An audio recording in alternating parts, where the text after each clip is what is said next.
Hi, it's Nurse Jessica Afenomi, and today I'm going to be talking about how to structure your med-surg answers to boost your marks. I'm going to be dividing this basically into two.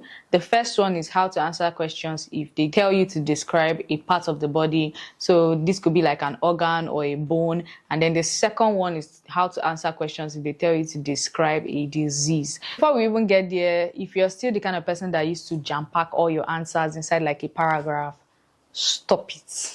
Stop it. How to build your marks is not only based on how you throw your answers on the paper, but also that the way you throw it is appealing to the eyes of the person that is marking it. This might be the reason why you don't do very well in med-surg. Best way to answer your questions is to divide them into sections, and that's what I'm going to be talking about today. If they ask you to describe a part of the body, which is either an organ or a bone, start the structure by writing the definition. Let's use an example like the femur bone. You start by writing the definition. The femur is the longest, strongest bone in the human body. After the definition, the size of that organ or that part of the body, the shape of that organ or shape of that part of the body. And then one beautiful thing about structuring your answers is that you don't have to write a lot. If you structure your answers, the person can just see exactly what is in their marking scheme and just be happy to mark it. And then you also write the location. Now for the location, you can write the organs that are related to it. So for example, if they give you like the heart, you know that below the heart, you have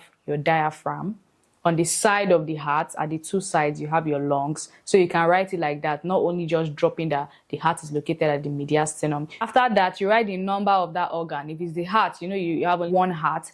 If it's the femur, which was the bone we're describing, you know that you have two femurs. After that, you write the functions of that particular part of the body. At least two functions. You can write 3, you can write 4, because most of these small details, they carry like 1/4 marks. So before you can even get 1 mark, you have to write like a lot. After writing the function, you can also write the color. After writing the function is to write the blood supply to that particular organ or part of the body.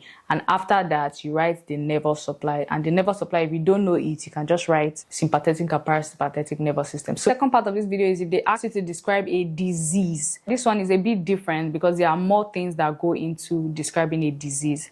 The first thing you have to do is to start by defining it. Then you write your types. So if they give you something like diabetes mellitus, you start by defining what it is, and then types of diabetes mellitus is the type 1, type 2, gestational diabetes.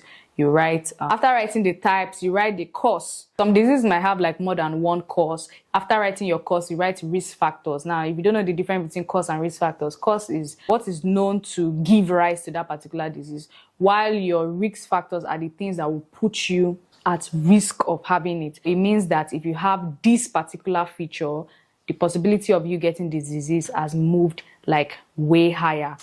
For risk factors, if you don't remember anything, I know 2 particular risk factors that I've seen common to a lot of diseases. Not every disease, but there's no way you will not see obesity. Obesity is like always almost in every disease. So if you don't have anything to write, just to build your mark, you can write obesity.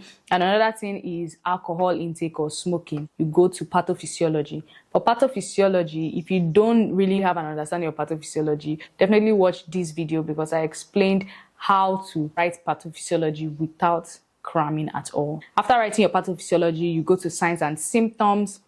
Can be as many as you can remember. There's no restriction. When it comes to med-surg, don't ever think, oh, let me just write 2 when you know more, because med-surg marking scheme is different. After you write your signs and symptoms, you go to the diagnostic procedures. Diagnostic procedure is basically talking about how you can test to find out if this person has this particular disease that you're describing. Something like the diabetes that we mentioned, you know that you can do your glucose test. After writing your diagnostic procedure, you go to your management. Management is divided into 3.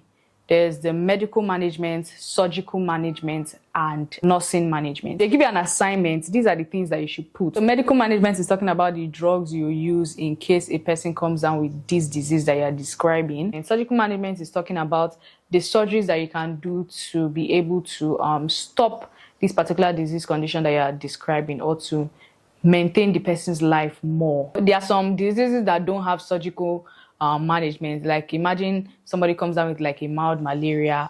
You already know that there's literally nothing to write in the surgical management. You know that the drugs can, and the nursing care that you provide to that person can help the person. There are some diseases that you just have to bypass that surgical management. Nursing management is basically talking about the things that you do as a nurse if a person with this disease comes to your hospital and you are to manage the person. Basically talking about diet, positioning, psychological care, physiological care, admission and bed rest. If you'd like to see a video on structure to write your nursing management, then definitely comment down below. So after your management, you're going to go into complication. Complication is bad as a bad. If this person is not receiving treatment, if this person is not properly managed, what can happen? What is the worst case scenario? You're going to put it there. If you don't know the complications of particular diseases, there's one thing that goes with like every other disease is death.